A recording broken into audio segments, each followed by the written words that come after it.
I want to dispel a rumor right now about resumes.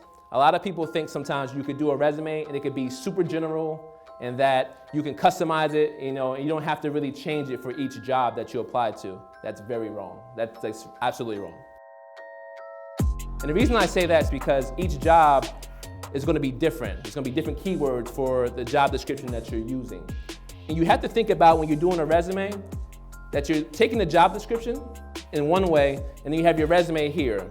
So you want to take keywords from the job description and place those keywords on your resume, right? And then you want to have keywords that explain who you are and what your professional value is too. You have to marry the two to have an optimized resume, not just a resume. It's a big difference between both.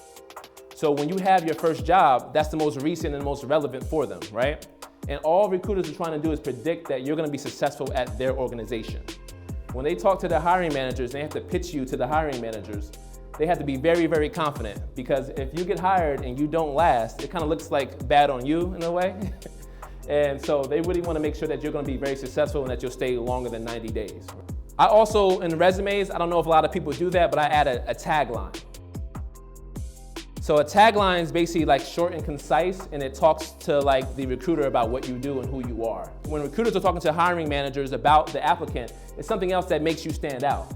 It's like, oh yeah, the person with the great creative tagline, and they can talk about that because you want to stand out from the crowd. And you have to start treating your resume as proper real estate. So the first half of your resume is really like the top information that should be on your resume that you want to be readily seen by recruiters. Well, just make sure you put all the relevant information like your professional summary, and we'll talk about that, the skills that you have, and also your accomplishments. Those things should be at the top of your resume at all times, because that's what's going to win them on to make them read further through your resume. I know a lot of times I see resumes that have objectives, and I think it's kind of outdated. I would dress it up a little bit more to make it more presentable, like a resume summary. So this is one like I've used for a salesperson.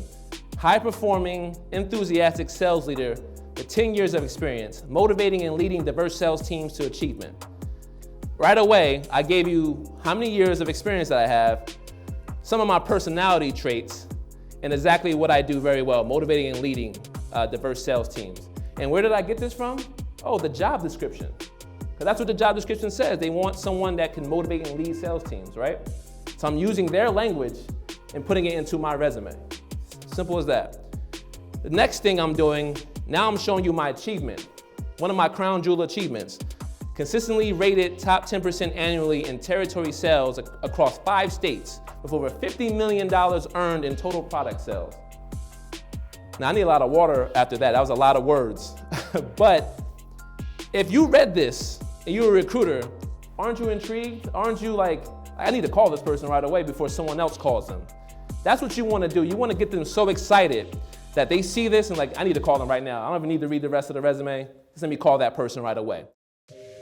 But you want to hit them with the achievements too. And what I usually do is I bold it so their eyes can be drawn directly to the achievement. It's a trick. When you're reading through the resume, if everything's the same color, there's no italicization, there's no bolding, you're just reading through, you're getting tired after reading so many resumes like that. But if you bold it, you put an underline on it, you make it a little bit bigger, a little bit smaller, it's placed in the right-hand corner or the left-hand corner, there's all these tricks.